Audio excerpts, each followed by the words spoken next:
Hey, Connie. Hey, Lish. Hello. Kraz, everybody's here.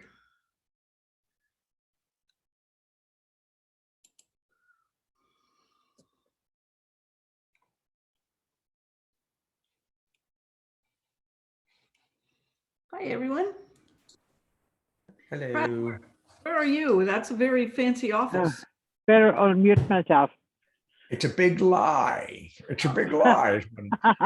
I thought the guitars were pretentious, so I put the fancy office in there to be less pretentious. Oh, good. Okay, well, yes, fine. It's not pretentious either way. And Roger, I owe you a membership application. I started to do it last week, and then a butterfly flew by or something glittered, caught my eye, and that was the end of that. And I remember it, but I never remember it when I'm near my computer to do it. So I haven't forgotten you. Yours is a butterfly, mine is a squirrel. I get Squirrel, it. yeah. Squirrels are bad too, yeah. But, Yeah. My students tease me about that all the time because I'll be talking about something and then a thought will come to me and I'll start talking about something else and they're like, oh, there it goes, squirrel. She must have seen a squirrel. yeah. Or I hate it when you're in the middle of something and something just of a conversation, something distracts you just for a nanosecond and you go, what was I saying? Yeah. Mm-hmm. Welcome to my world. Yeah. So that's all That's right. why It's part of my charm. Roberto. Rob is here. Let me make him a host. Morning, guys. Sorry about that. Sorry about what? Being late. Hey, Rob, are you out on your boat?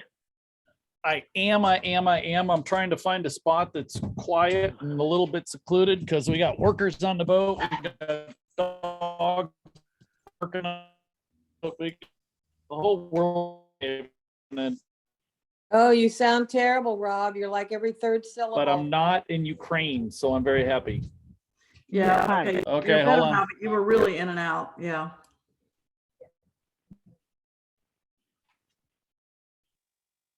I think that's not the best spot for internet. Yeah. Now he's frozen. Oh, so Denise, I just started watching this Dutch show on Netflix. So ik kijk momentje. It's in Dutch, and so I have to read the oh no, it's not that one. Let me see which one it is. Strike Force. Smeris or something like that in Dutch. Could be. I don't watch that many Dutch shows, so I could have just no Oh. idea what you're talking about. So I'm sorry. So That's do you okay. watch American shows, English shows? Can you put it in the chat so I can look it up? Yeah. Can you So guys Denise- hear me now? Yes. Yeah. You're still pretty choppy moving though. All right, let me get rid of that. I'm having horrible.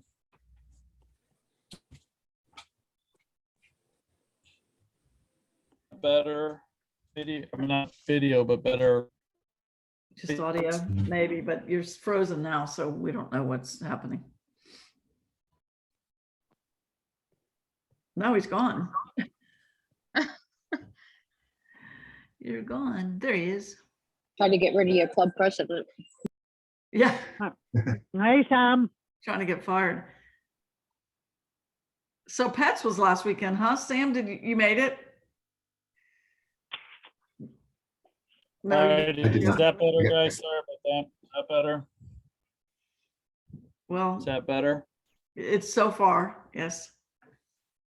I switched internet providers. I have 3.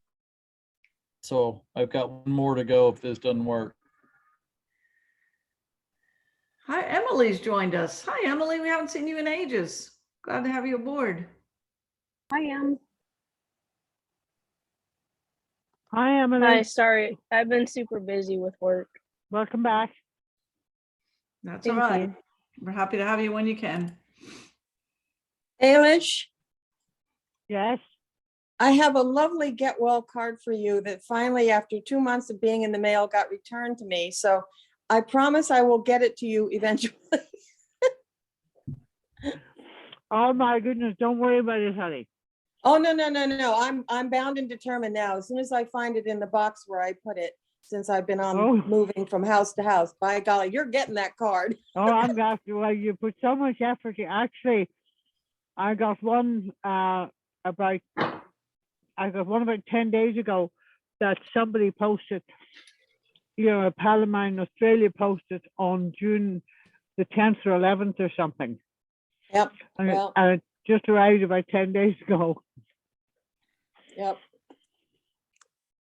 Did they I post it think in English? When did you say they put it in the mail?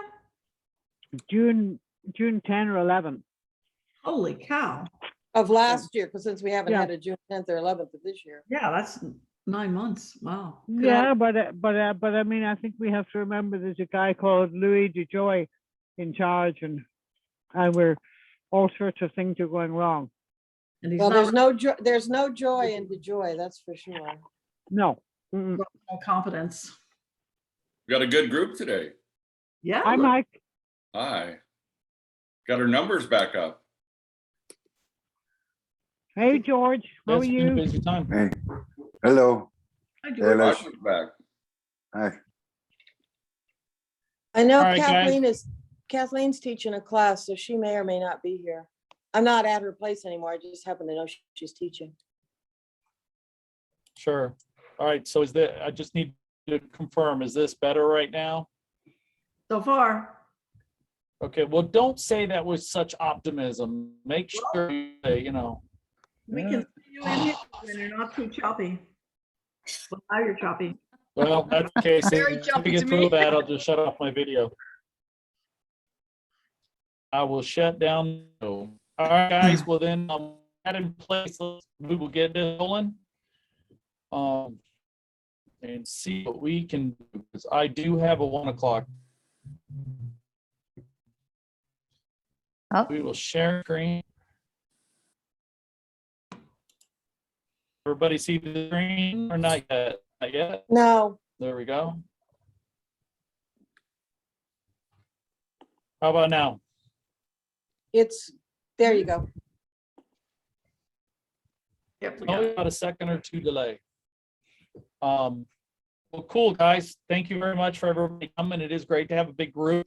Sorry, my internet is choppy. If it gets choppy again, just let me know and I'll switch to the number 3 and we'll make it work as best we can. So welcome. I just took a picture of this building, and actually somebody sent me a picture of this building. I did not take it. I thought it was awesome for the eco-friendly club. I mean, that's a kind of cool building. I don't know how they keep it afloat, not have it all fall down with all that dirt up there, but it's pretty cool. So I've seen that. thought it Where was is cool. it again? I can't remember. I didn't tell me where it was, and I looked for the notes just before the meeting, and I can't find it. But I'm gonna look and find out where it is. It's just knowing how to cantilever all that stuff out there is just amazing. There are several of Because those that's a buildings, big deal. Hope it's not Miami. Pardon? No, Did he- it's not. Hopefully, in Florida. It'd be all pepper trees. It'd be Call the collapsing. meeting to order. So thank you again, everybody being there. Like to do the 4-way test. And hey, Denise, would you mind leading us in the 4-way test? Sure, yep. The 4-way test of the things we think, say, and do. Is it the truth? Is it the truth? Is it fair Is it to all fair to all concerned? concerned? Build Will goodwill it and build goodwill and better friendship? Friendships. will it be beneficial? Beneficial to all concerned. Thank you very much, Denise. Love to have visitors here, and I think if we have Peter again. Roger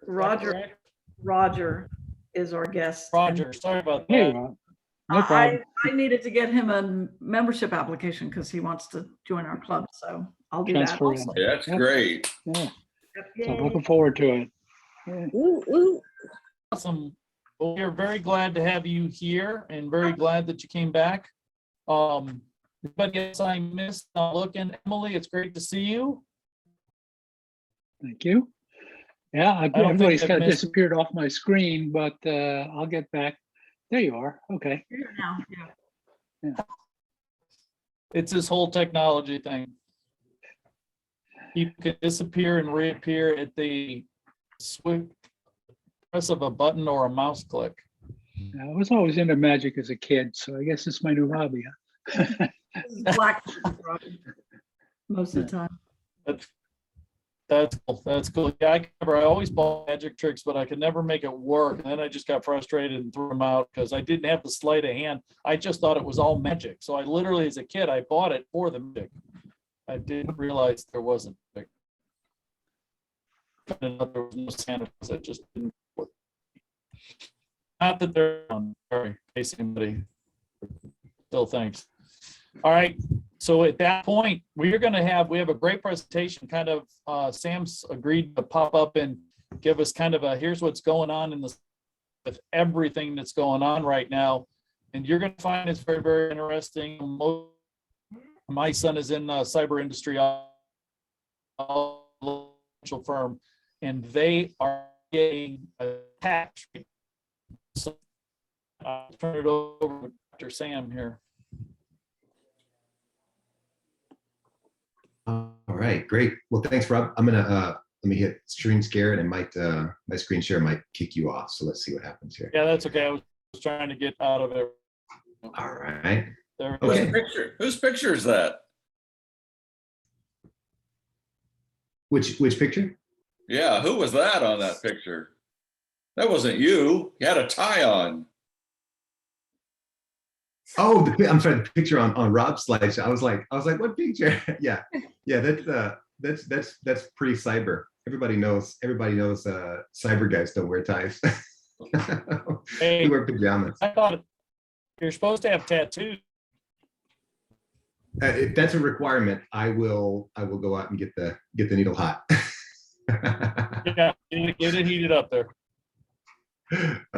Well, everybody, if you didn't know, I'm already kind of, putting all the speakers together, kind of coordinating that. So I kind of sort of put myself in the mix here, but I thought it was appropriate because, this is exactly what I do. So if you didn't already know this, I am a Chief Information Security Officer, and I work with government and military contractors among other clientele.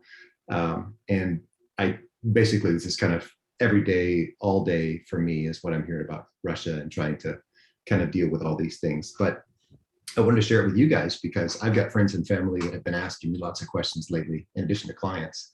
And I've been trying to kind of distill, I guess you could say, what's going on and why it matters to them.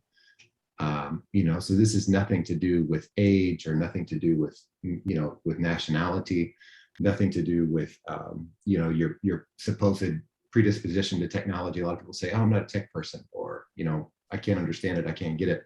The fact is, these are things that we all need to kind of, I think, understand a little bit better. So as I've boiled down those conversations with my friends and family, I wanted to kind of give you guys an opportunity to see some of these things and maybe ask questions if it made you feel a little bit more comfortable, or heck, it might make you feel more uncomfortable. But we'll cross that bridge when we get there. I do have a presentation just to kind of keep me on track to make sure I don't go over time and get too wild down the rabbit hole. But by all means, if you have a question, I'll be watching. I've got everybody's face on gallery here.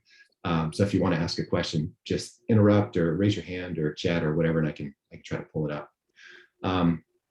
As I'm going through here, I can't help it. I used to be a teacher many, many years ago. So I have to have, like designs and everything, right? So I'm going to tell you about opinions from experts, and I'm going to tell you about things that are fact. And so if at any point in this conversation you want to know, is that a fact or is that an opinion? By all means, just ask me and I will tell you the God's honest truth. So these are going to be opinions from experts. This is just the best that we have to go off right now for a lot of these things.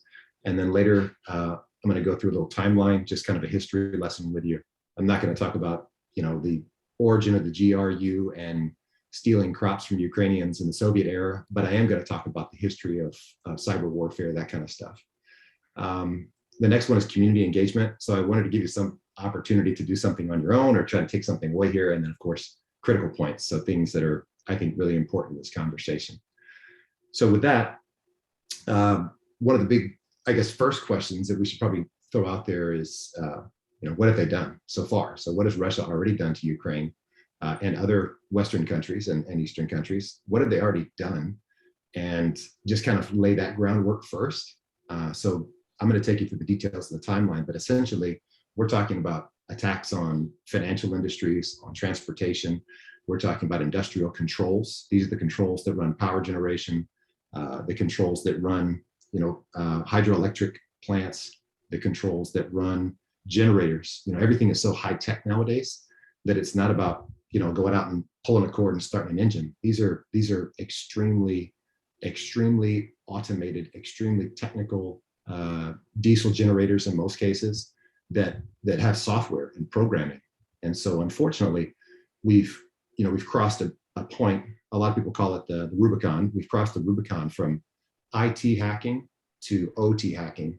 And so the systems that run plants, we don't turn valves anymore, right? Like, I'm from Louisiana. I went to school for chemical engineering. In the old days, there were literally valves. You turn this thing, and then the liquids will pass through the pipe. It doesn't exist anymore. Now everything's solenoids, and it's digitized. And so those systems, until very recently, and I'll tell you about that too, 2010 basically, until very recently, those systems have never really been talked about in terms of hacking, but that's happening today. And that's why this has become suddenly so pressing that we understand this and that we address it differently than we have in the past. So you think about the transportation failures, the public safety, just the general pandemonium, right? Like, if you can imagine, what would it be like if the power went out wherever you live for a week at a time, for 2 weeks at a time? Could you even imagine that? What would happen? Yes, there are backup generators. Yes, here in Florida, we have lots of solar power, but the point is, you're never, ever going to get to a point where you can say, yeah, everything's going to be fine at a week or at 2 weeks. It's just not. It's not going to be okay.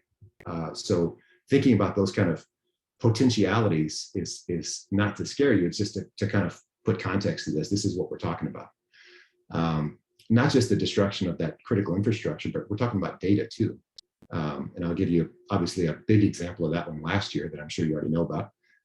But the data behind those things as well, just for example, in Ukraine, one of the cyber attacks in 2017, it wiped out all their pension systems. So what do you do? Like, we have folks who are retired on this call. What would happen if your pension system was totally wiped out? In the case of Ukraine, it was actually run by the Postal Service, which is kind of funny, but the Postal Service had to kind of rethink how they do everything. Paper checks, cash, how do drivers take their routes, all those kind of questions, those incident responses, we call them, were very important. And then I've got a couple of, just a handful of examples, but I think you probably know it's way more than just Ukraine, Poland, Germany, Latvia, Estonia, Lithuania. Those are the ones that are in the news kind of right now, and for sure in the last couple of months.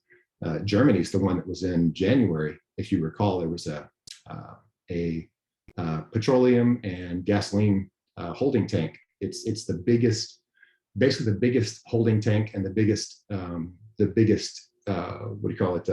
the biggest business that was, housing petroleum and things like that in Germany. They were hit with a cyber attack. And you might wonder, well, was that Russia? Well, at this point, it doesn't matter if it was Russia officially or not. It doesn't matter because it served Russian needs, which was to put stress and to put pressure on the European Union, especially Germany, in terms of sanctioning Russia, because without the pipeline to Ukraine, they have no source of oil. And without the holding tanks, they can't take oil from Canada or from the US or from anywhere else. So they were really put in a really bad position, again, because of the cyber attack. They didn't have to attack Germany's critical infrastructure to make a serious impact on that nation. So what could they do? That's the next big question. What could they do, including the USA? Now, it's obviously not going to be USA centric. I think everybody has these same problems, but my sister asked me the other day when I was spending a couple of days with her in Dallas, she said, well, why are you so concerned about it? What could they possibly do? The answer is not what they possibly could do, it's what they've already done. And they just haven't pushed to an extreme that has become painful for us. There's a fun little image there. This is a news story from the Reuters, but I don't know if anybody's ever heard of this, but there was an attack on a dam in the US. It wasn't Russian, by the way, it was Ukrainian, or I'm sorry, Iranian. It's kind of funny. It's not funny, but it's kind of funny because the Iranians attacked this dam, and we believe that potentially they made a mistake, and it was actually supposed to be the Arthur R. Bowman Dam, which is on the Crooked River, and that's 240 feet tall, or 240 feet high, 800 foot long. It's a much larger dam, but I think they chose the wrong dam. They're both named Bowman.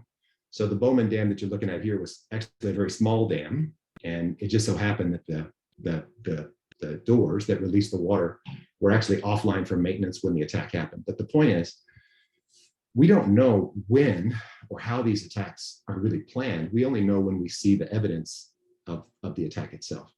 For example, in Ukraine in January, we saw an uptick. It was, last time I checked, it was like 162 confirmed attacks that were tied back to Russia just in Ukraine in January, just in January. And of those attacks, it's not about some hacker executing code or clicking something on their computer. It's about the preparation.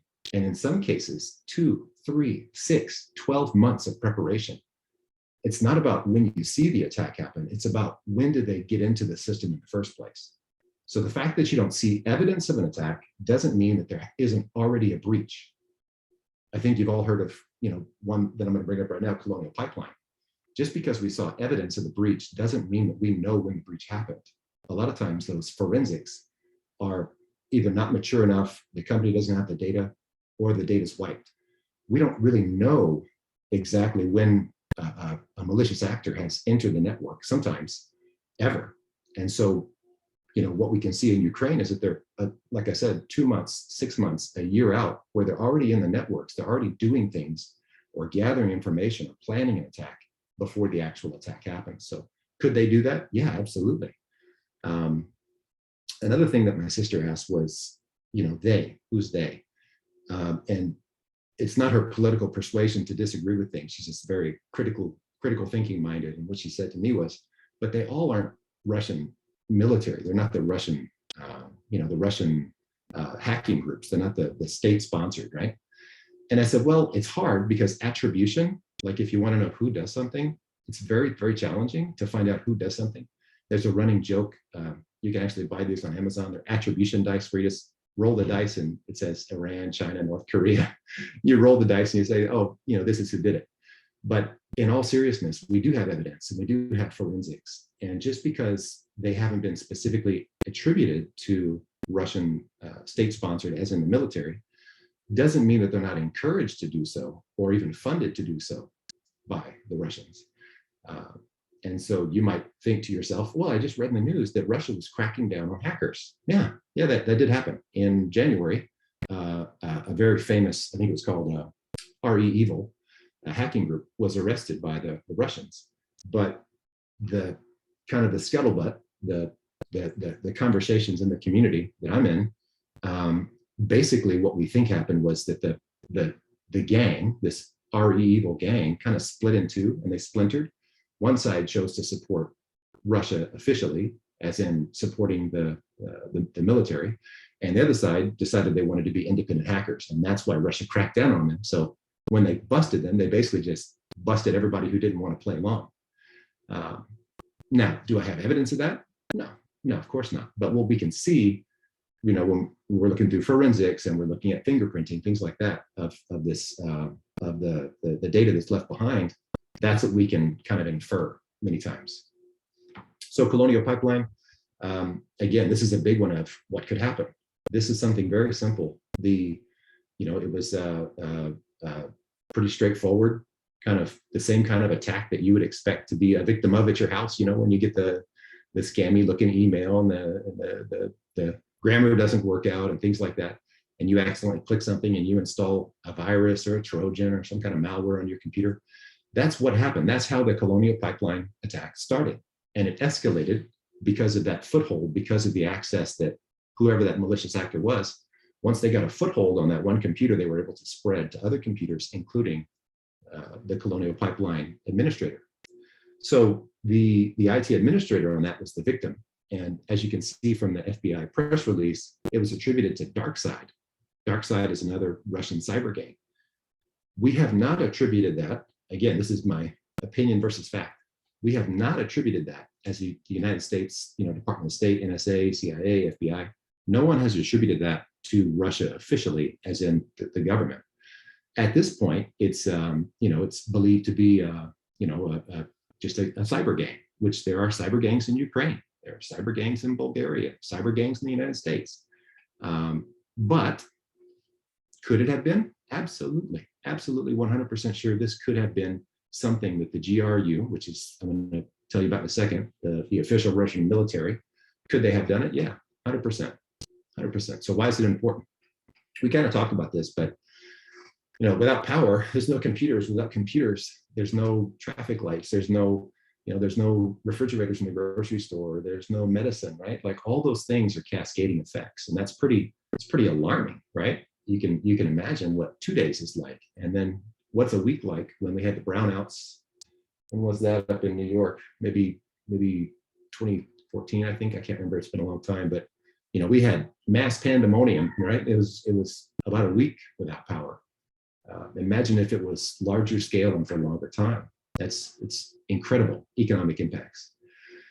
Well, again, not to scare you, just to kind of put it in context, in Ukraine, in Estonia, in Latvia, in a lot of places in the world, they are perhaps far less technically advanced than we are in the US, or we are in the Netherlands, or in the UK, or in Ireland. And that advance is wonderful. It's great because we reap the benefits. It gives us, for example, automatic failovers. So if there's a problem with one generator, it fails to power over automatically. We don't have to wait for a human. We get a lot more data. It's more efficient, et cetera, et cetera, et cetera. But the problem is in Ukraine, when they've had their power outages caused by the Russians, 2016, 2017, 2019, 2020, 2022, all those times, they know what's going to happen, and they know that they can't stop it. They know that when those systems go down, they have to mobilize literally, 500, 1,000 different people to say, go get in your truck, drive to the substation, and do the switch to turn the power back on. Disconnect the computer, turn the power back on. That doesn't exist in the United States. It doesn't exist, period, end of story. You can't do it. We don't even have systems that are dumb enough, if you want to call it that. We don't have the ability to do that in many cases. We can't manually reboot things. You might ask, well, how do you know that, Sam? Well, I'm going to tell you, there's a 2007 study done by the Department of Energy to test just that basically across the breadth and depth of the United States infrastructure. And what they found was that, no, we actually can't do it. We can't manually reboot.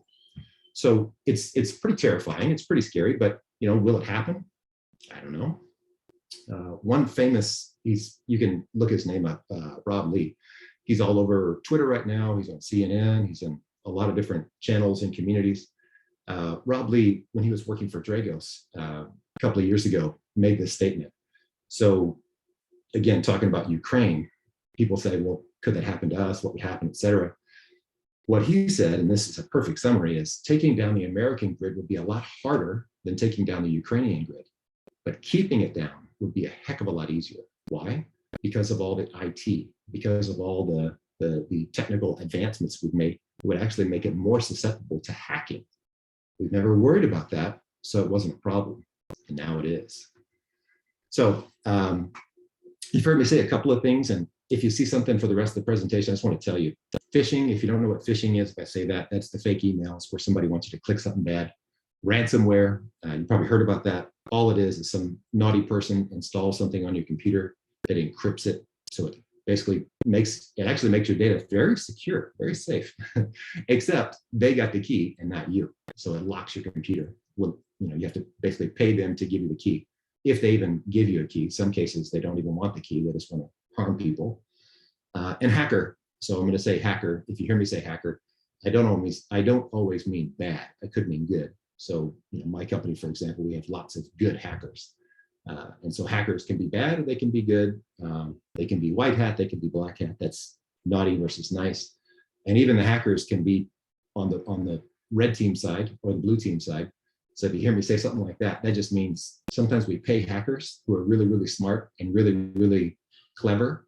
We pay them to break into our own stuff just so they can tell us about the vulnerabilities. That's a good thing, right?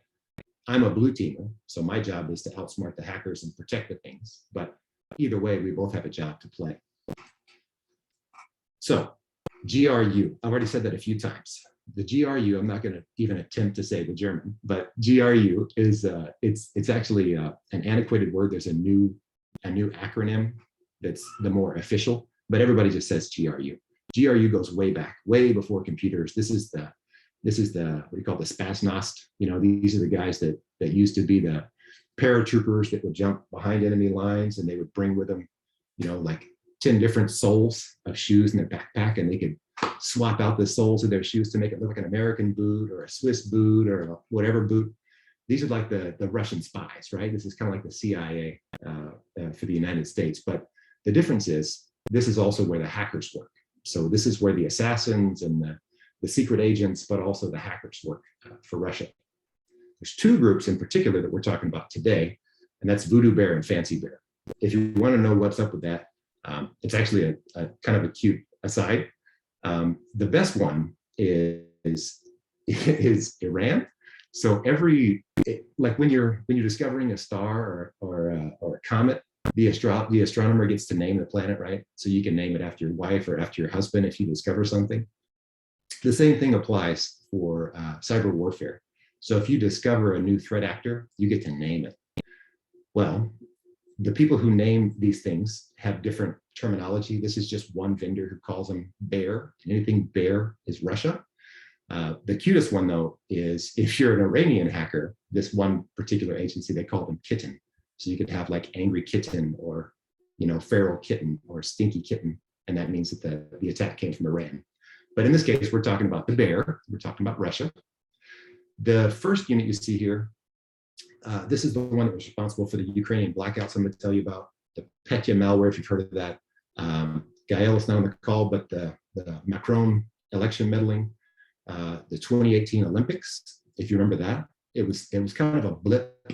It was just it was a big deal for them, I can assure you, but it was kind of a blip because it recovered. The Olympics went on without a hitch. And these guys are who we refer to in the industry as sandworm. And there was a district attorney named Scott Brady. Whenever they did the indictments for this crew, he was quoted saying, "This is the most destructive and costly cyber attacks in the history of the world." Absolutely, without a doubt. There's another group, so another team. They live across town. There's two different towers in Moscow where they work. The second group is Fancy Bear. And Fancy Bear, they're the ones who were responsible for the attacks on the German and Norwegian parliaments. They did the DNC hacks, if you remember that. The DNC hacks with Podesta's emails and Hillary Clinton's emails. They were responsible for DC leaks. They actually built the website, hosted the website, made it look like it was journalists, but it was actually Russian hackers the whole time. And there was a Guccifer 2.0. So if you go read the news, you'll see that name. That's actually Fancy Bear. And I'll tell you why that matters in a second. We call them Sandworm. If you're wondering about that, Sandworm is a reference to Dune. And since the Dune movie came out just recently, and I'm a nerd, the reason it's called Sandworm is because pretty much all hackers are nerds. And so hackers will hide things in the code. And in the code for these attacks, these Russians put references to the books in Dune. And so this one researcher named John, whenever John found them, he called them Sandworm because they were so devastating. So if you hear that word, that's the same thing too. All right, so I told you about the way that we can use IT and hacking to affect real infrastructure. And so let me put some context to that. In 2007, and I can give you all this information, you can go Google it, whatever. Plum Island, it's off the coast of New York, off the coast of Long Island. Plum Island in 2007, the Department of Energy put together a study. And this island's been abandoned for a long time. It used to be a hospital and then some other stuff. There was testing for biologicals and things like that back in the 1940s and 50s. Well, they repurposed it. And in 2007, they did an attack, defend, kind of capture the flag scenario with red team and blue team. So they were all good guys, but some of the good guys were trying to hack and some of the good guys were trying to defend. They set up a power grid on the island and they gave them a series of tasks. And over a week, what they found was that over 7 days, the blue team was never able to keep the power on. The attackers absolutely just demolished them. They finally ended the training after 7 days. They did get the power back on, but the only reason it stayed on is because the red teamers had already knocked off. And what it proved to us was unequivocally, nothing to do with Russia, this is only in the US, that even American red teamers or American hackers could shut down grids and keep them down for a week without much difficulty at all. It was very simple. And the way they did that was affecting the way that we compute, affecting the sensors. You can imagine a big giant generator like that. It's going to have a lot of heat. You know, you got to do a lot of coolant. You got to watch the RPMs. You got to make sure you're not overloading it. All those kind of things are sensors, and they're all computers. And so by affecting those computers, they could basically affect the way that we interact with them. And they did end up exploding a very expensive generator as part of the test to see if they could just do it, just try it out. What's the worst that could happen? And so they ran a couple of scripts, they ran a couple of codes, they attacked this generator. They made it run at an unsafe RPM and then drop speed and then increase speed and then drop speed. They ended up blowing the pistons out and just literally blew up the generator. And that's something that was literally free. All it took was a hacker to send a couple of lines of code and get a foothold into their network. And it's pretty, it's pretty scary stuff. So that was 2007. In 2010, the United States, this is kind of a fun one to talk about. I'm only going to give you a little bit of detail. In 2010, the United States and the Israelis were concerned about the production of enriched uranium in Iran. You probably remember this. This is just before Obama's famous nuclear deal. The deal happened, in all seriousness, the deal happened because there were some major setbacks in the Iranian program, and they were losing confidence that they could even make it work. And that's what brought them to the bargaining table. And so at the time, our DNI, James Clapper, kind of attributed a lot of those events to some secret programs that were happening, again, between the NSA and the Israeli counterintelligence and counterterrorism groups. And later, many years later, the details came out. And what we learned, again, this is all highly classified, what we learned after the fact was that the United States and the Israelis had hacked into their facility, and they didn't just lock up computers or destroy data. They replaced the software on the centrifuges that, you can imagine how fast those centrifuges move. They're thousands and thousands of RPM per second. They hacked the devices themselves, and they made the devices lie to the computers to tell the engineers that they were going the right speed the whole time. But what they actually did was increase the speed and then turn the speed down, increase the speed, turn the speed down. And it destroyed the uranium that they were trying to enrich. And in some cases, in 25% of the cases, actually, 25% of their centrifuges actually basically exploded. They broke, they died. And they had to, try to purchase new ones. They couldn't find them on the market. They couldn't replace the uranium.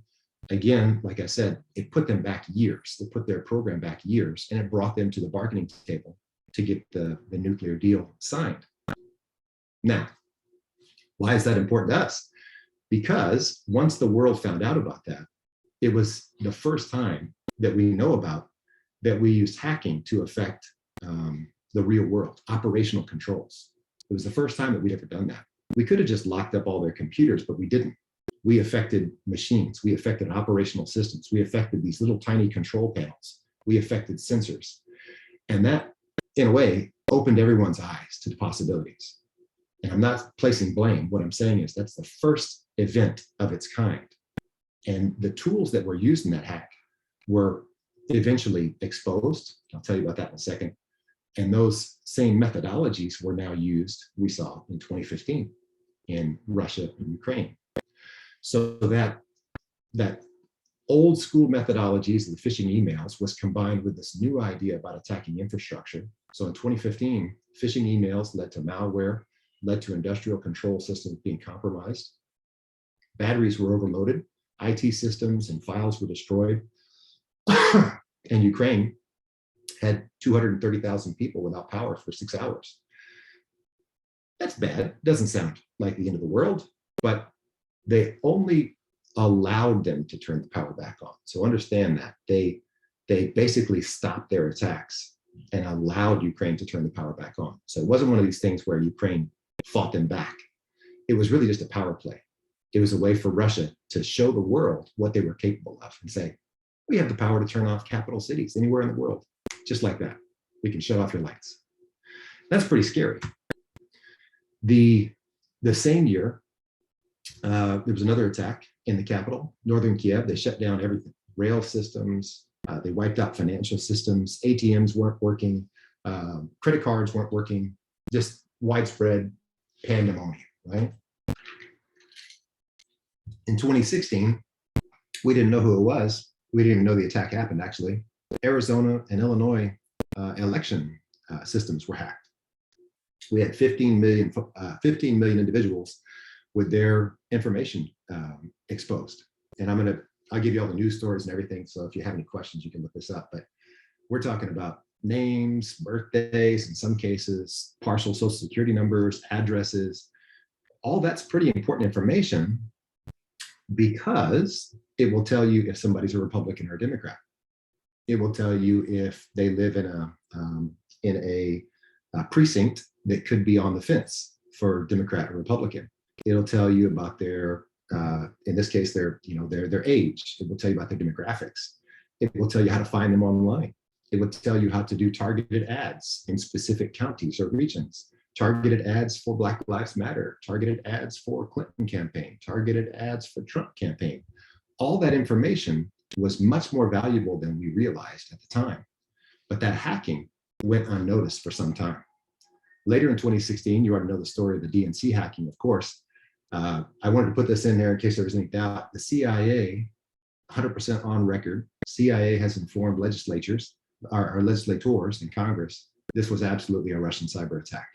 And that happened again just before the elections. So I don't want to get into politics or anything like that, but it was absolutely 100% fact. CIA documents say that the Russian cyber attacks were specifically meant to harm the Clinton campaign.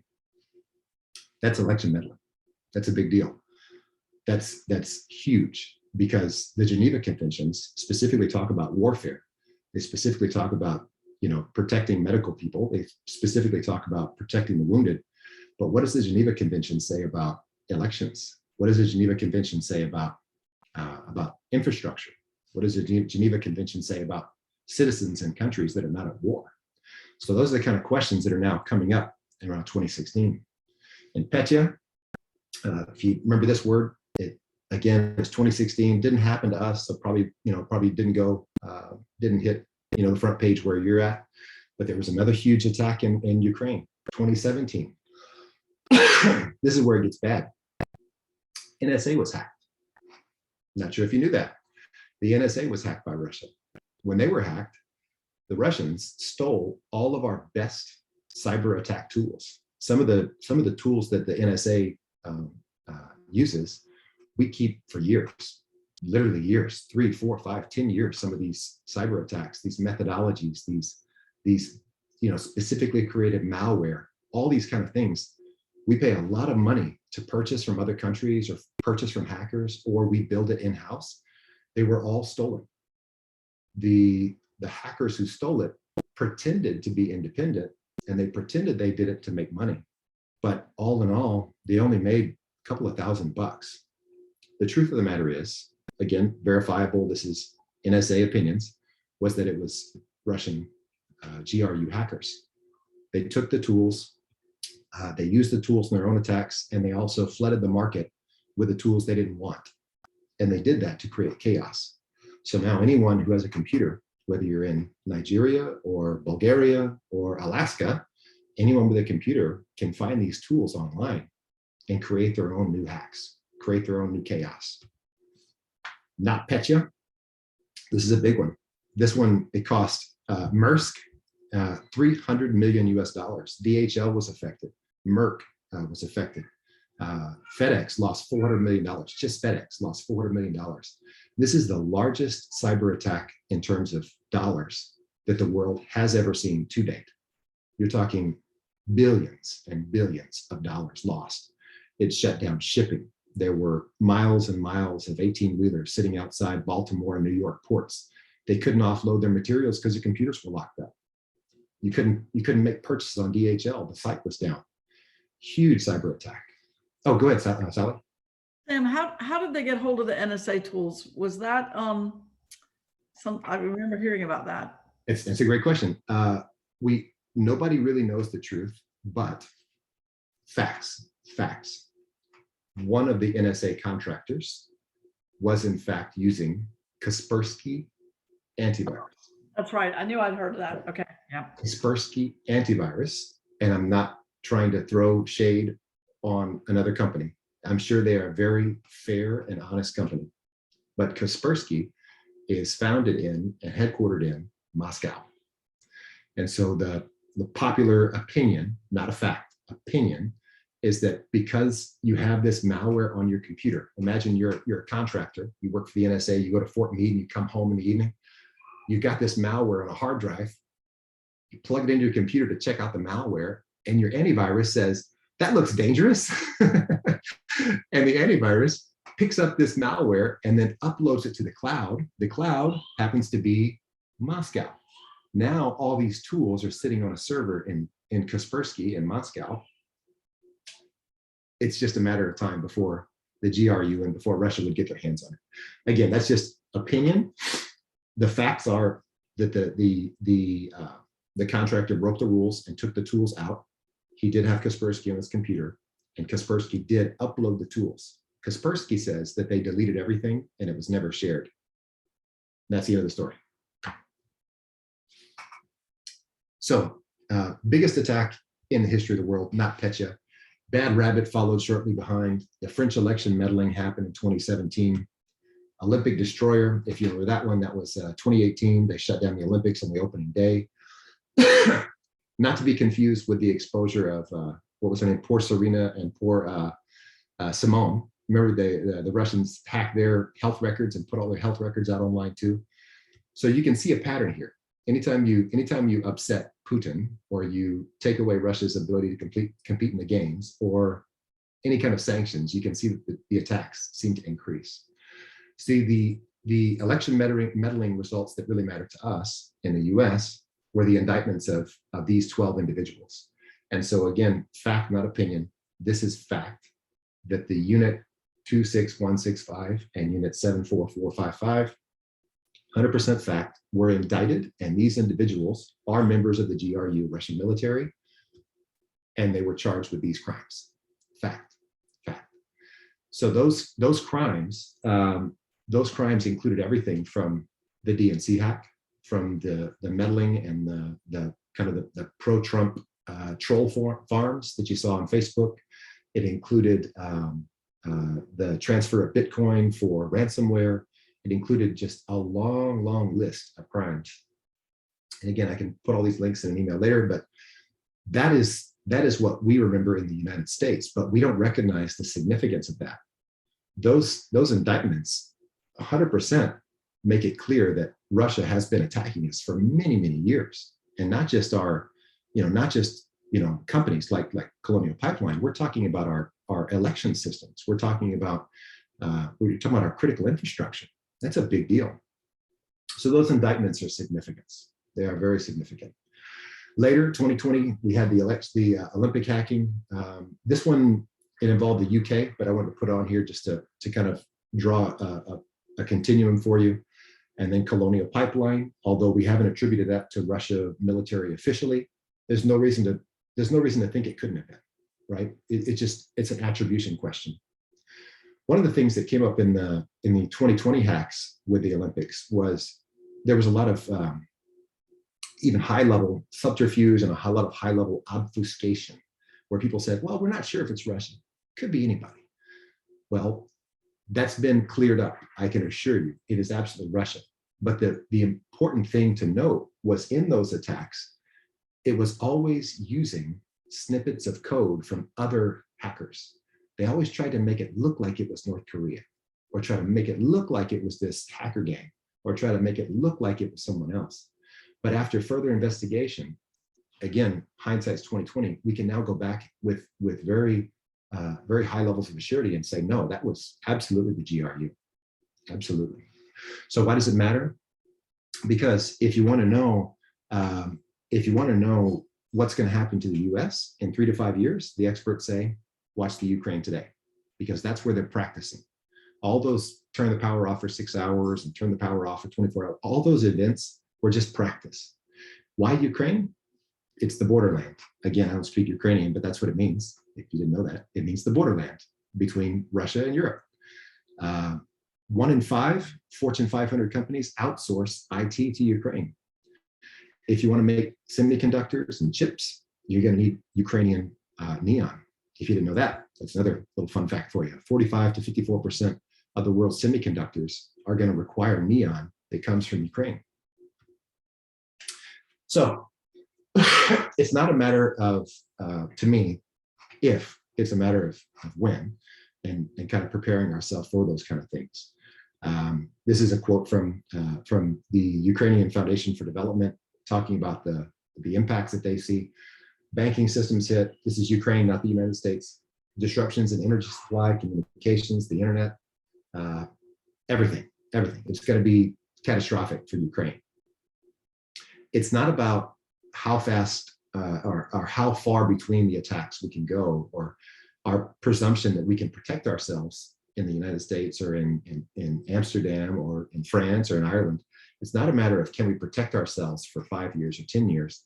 The real question we have to ask is how soon can we bring things back online after an eventual attack? That's just good risk, just good risk management. It's not about saying, okay, well, we're going to prevent it for the next 5 to 10 years. It's about how fast can we get things back online? And that's the focus that we need to have for the future. And on a personal note, what that means to you is, think about what you would need. So when I was in Dallas with my sister, I brought this up to them and I told them, I said, look, I want you guys to go get some cash. And this is a couple of weeks ago. I said, go get some cash. Just put $200, $300 in your wallet. Just keep it in your wallet. It's not a big deal. It doesn't cost you any money. It's your money. You're not spending it. Just keep it in your wallet. And they said, well, why? It's not that big a deal. And I said, because even if it was a regular power outage and you're driving between 2 long distance places in rural Texas, if the power's out and the pumps work, there's a generator, but they can't ring you up, well, probably they're going to be able to pull out a piece of paper and scribble down and, do, $4 a gallon times 10 gallons or whatever, and they'll take your cash. Money talks, right? So keep cash on hand. That's a good piece of advice. If your emergency kits aren't stocked, hurricane season's coming here in Florida, but everybody should have emergency kits, with just some simple things, your medication, keep your refills for your medicine as far out as you can go. Be especially careful at this time with phishing emails, because the Colonial Pipeline, nobody asked about that, but that was a similar thing. It was an IT administrator who was hacked on his personal computer, and he was reusing credentials. That means he had the same password for his, just pretending, his Wells Fargo as he did for his Google. Why is that bad? Because if I hack your Google and then I've got your username and password, all I have to do is write an application that tries to log into every bank known to humanity with those 2 things, and one of them will hit, right?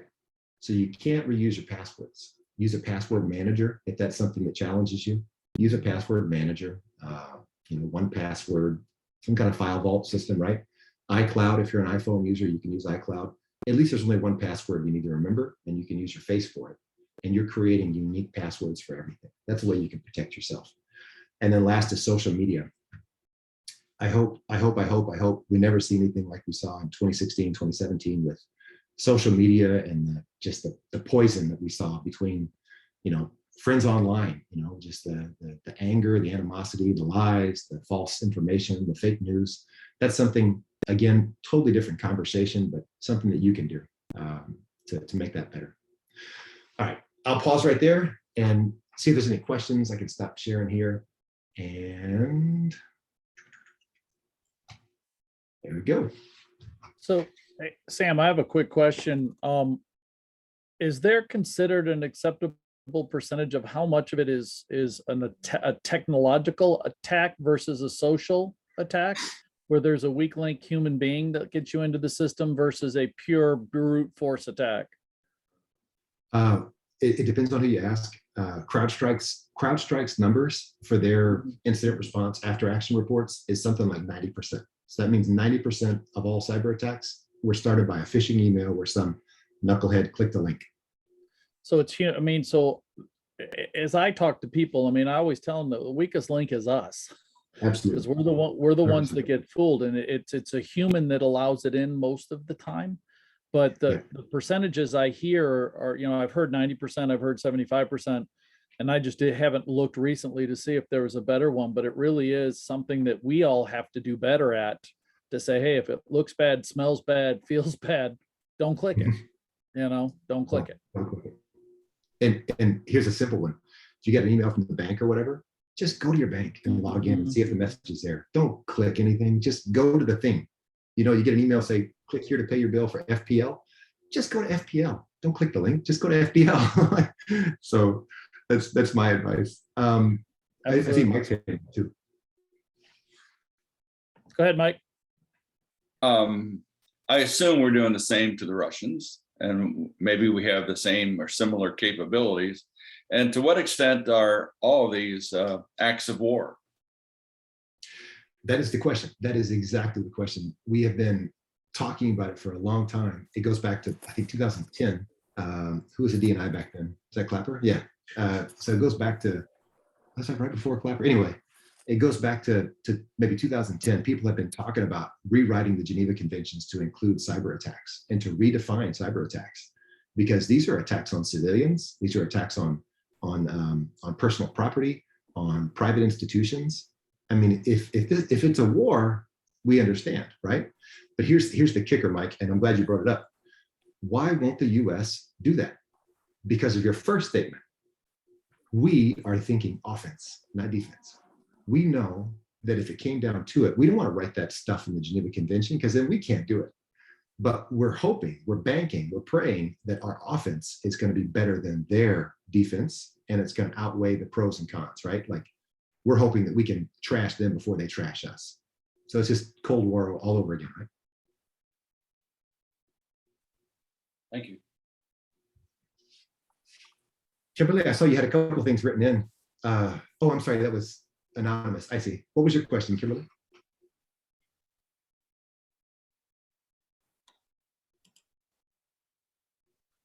She might have stepped away. She had a Okay. class to teach. Kimberly.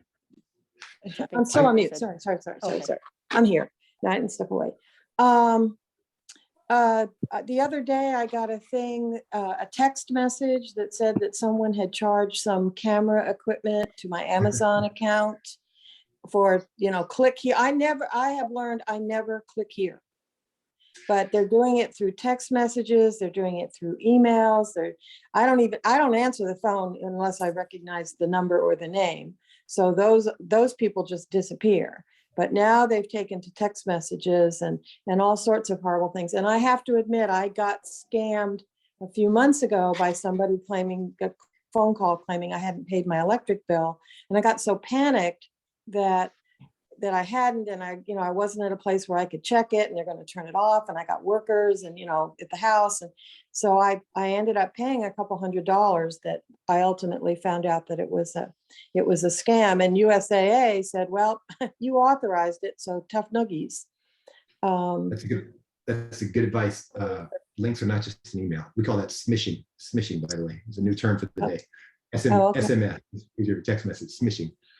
Yeah. And usually those are trying to get you to do a multi-factor. So imagine, this is a horrible example, I'm sorry to even say it, but let's say, Kimberly, I've already got your password.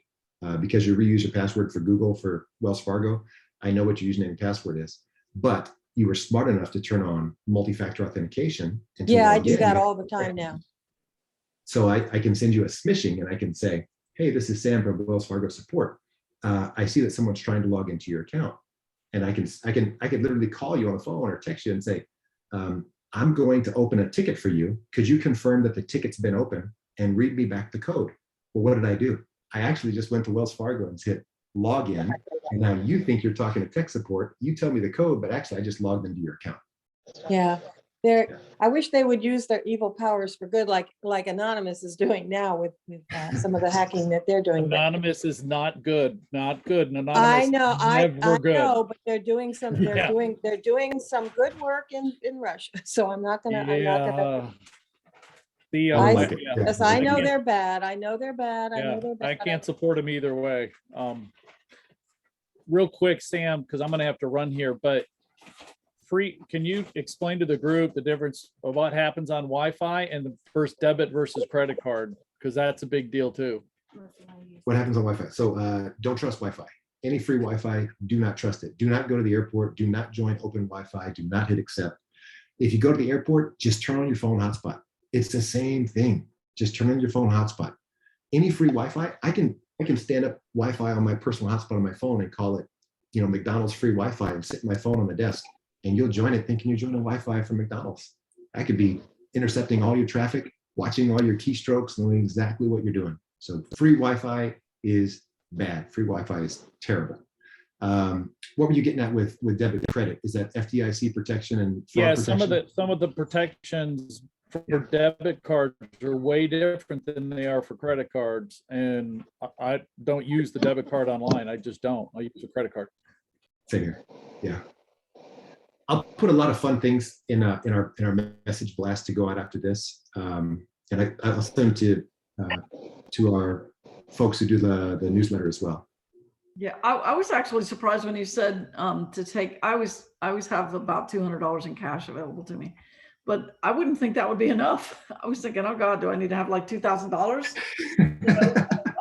Because that's poof, it's gone if you get robbed or something. But it depends on how much ammo you have.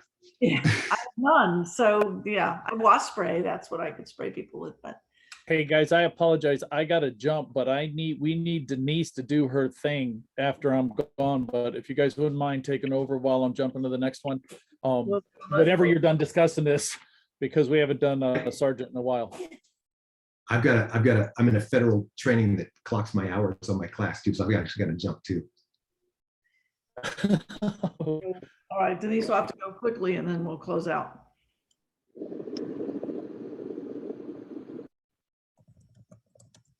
You're on mute. Yeah. Shall I just take over then? Yes. Thank you, Sam. Very good. Okay. Thank you so much, Sam. Terrifying. Yeah, it is. Thanks Definitely. for scaring the heck out of me. Thank you, Sam. I was gonna say just donate $1 for everybody who's scared now, because I am. Well, you better donate it quickly because it's not going to last. No. All right. So any birthdays or anniversaries? I know Jula's had a birthday, but I don't think she's here anymore. No. You dropped off too. No birthdays, no anniversaries. Okay. So any sad dollars? Are there sad dollars? Well, I'm sad for the Ukraine happening over there. They bombed a maternity hospital, and I'm sad that Putin hasn't been taken out by somebody. Yeah, me too. I can second that completely. And I'm sad for the consequences it has here in the Netherlands as well. So all the gas prices are going up, like gasoline, but also for our house, heating and everything, and electricity, everything going up. So basically right now we're paying about over $10 per gallon here in the Netherlands. So it's a lot. It's difficult. So I'm very happy I can still rely on mom and dad sometimes to help me out with gas, because else I would not be able to travel to and from work. So that's my sad dollar. No bicycle? Actually, I don't have my bicycle here yet at my new house, but it's really too far away. I mean, we cycle a lot in the Netherlands, but this is too far. So yeah, I couldn't do that. No. Any other sad dollars? I have a sad dollar. Yeah. I'm going back to Ireland tomorrow, so I'm sad about that. Oh, I would love to. I've been here for almost. I'm driving. Sorry, I can't look. But yeah, so that's my sad dollar. How long will you be gone? And also for Ukraine. And I don't know. I have to, when I get home, I decide. But when I come back, I have a few things to do in Ireland. I'm committed to a couple of things in the summer. So then I'll decide. I hope to be back sooner rather than later. all right. So you won't be back in the States in June? No, I don't think so. No, no, it's very soon. That's unfortunate because I would have loved to see you then. Oh, are you going to the conference? I am, and Okay. from that I'll be traveling to Florida. Oh, okay. Well, you never know. I have a few music summer schools, so I've 3 lined up. So I think one is the end of June. So All right, okay. So we'll Okay. see. Hopefully we'll get to meet someday. yeah, and we just yep. got a notification today. I read it on the Irish papers. One of the companies that supplies gas and electricity has increased their prices 27% and 34% respectively. So Yeah. it's just doubling in the last year. It's insane. It is. Yeah, it's insane here too. Yeah, in Ireland, I mean, yeah. Mhm. Our petrol is about $9 a gallon at the moment in Ireland. $9, Finola, or €9? $9 or euros? No, it's €8, which is $9. About $9. Okay. It's over Right. €8. Yeah, so yeah, about $9. Okay. Okay. And yet the price per barrel has gone down. So we are being gouged by the oil and gas. Somebody's getting rich. Yep, and it it's ain't us. guys. Yep. Yeah. Everybody. Companies. Yeah. All right, so let's switch to happy dollars because I'm in a mood for some happy news. Anybody has happy news? Michael. I will pay happy dollar if Ailish is playing spoons tonight at Meg O'Malley's. Finola, am I playing spoons tonight in Meg O'Malley? I don't know. You should. I won't be doing because I'm too busy packing, but Yeah. I will. Yeah, why not? You should play them. Okay, no, but you were coming here, so I was sort of saying to myself, would we have time for me to be up there on time?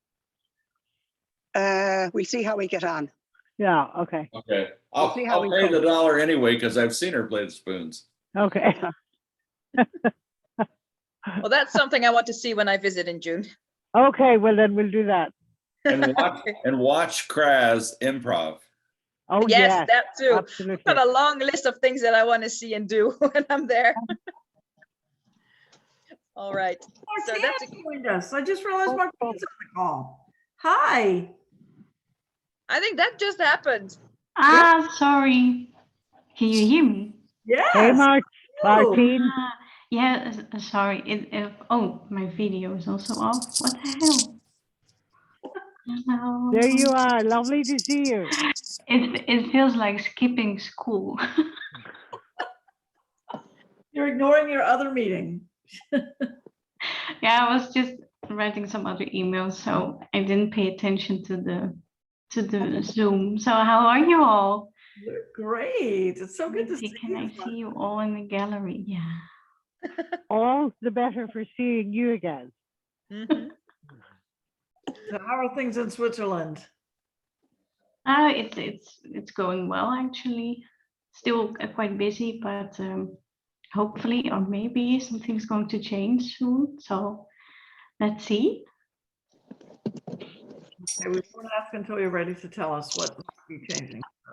Oh yeah, maybe the work schedule is going to change a bit. Fingers crossed. Yeah. Recently took him out in the group, so he should be fine. Okay. All right. So Connie, I saw you had your hand up. Yes, I do. I have a happy dollar and what did I get myself into dollar. But I had the opportunity to attend PETS with my husband because he's the incoming president for Rockledge Rotary. And during that visit, I got to meet our incoming district governor, Buck. I'm so sorry. And I'm in such a rush. and ended up leaving PETS as the incoming RI for the district chair. So I'll be heading up the Rotary Youth Exchange for the district next year or come July. Yay. Nice. Congratulations. Thank you. Yeah, I do have a passion for youth exchange, so it's a perfect fit. Good. It's great. I have fond memories. I haven't participated in it myself, but we have received many students at our house, so that's great. Oh, don't you worry. I'll be reaching out to you. You're on my list. All right. Good to know. From her? Yeah. All right. And that's it for me. Okay, thank you. That's well, it's actually a very good happy dollar. And what have I got myself into dollars? So congratulations. And I also I want to donate a happy dollar for seeing Martine again on the Zoom call because I'm very happy about that. And I really missed that. Does a great job on the newsletter. We're very happy. Yes, definitely. All right. So any other happy dollars? Because else I think we're gonna close because we're over time, but I love I'll this. leave that up to Susie. Huh? Okay, I think we'll Yes. wrap up. And just so you know, we've decided to have the board meeting. It's going to be next Wednesday at 7 p.m. a week from tomorrow. So if anyone wants to attend, I'll send the Zoom meeting link out to everybody. Let me get that on my calendar. I wasn't sure. And I'm so glad it's at 7 p.m. because I'm teaching. It's so hard for me to get away. Yeah, I'll probably be a few minutes late, but I'll be there. A little tough for I'm sorry? Denise Martine to attend. Oh, yeah, that's true. What about it? Oh, okay. I'll let Deb know. I said a little tough for the Europeans to attend. Yeah, I won't be attending. But, You're not running a favor, but you look nice. Somebody's I got a also- hot mic. If you could mute your mic. You look like. I- Stacy, is your throat Connie, still your hurting? mic is still on. Oh, I muted it. nope, sorry, I just turned it on. Oh, okay. No, I unmuted you. I mean, I muted you and you unmuted Connie. So Oh, sorry if we're you heard all my hanging up. conversation. Let's all go. I wanted to say sorry, Susie. I won't be attending next week because it's my mom's birthday and we're traveling to a nice restaurant somewhere, so I won't be there. So I'm sorry. We'll miss you. So, but we'll get someone to fill in for you. Kraz, Okay, thank you. for next week. All right. We'll worry about it next week. All right, everybody. Martina, it was great to see you. Sorry, we're closing out, but hopefully we'll see you next time. All right, everybody. I'm going to end the meeting. Service above self. Bye. Thank you. Bye. Bye.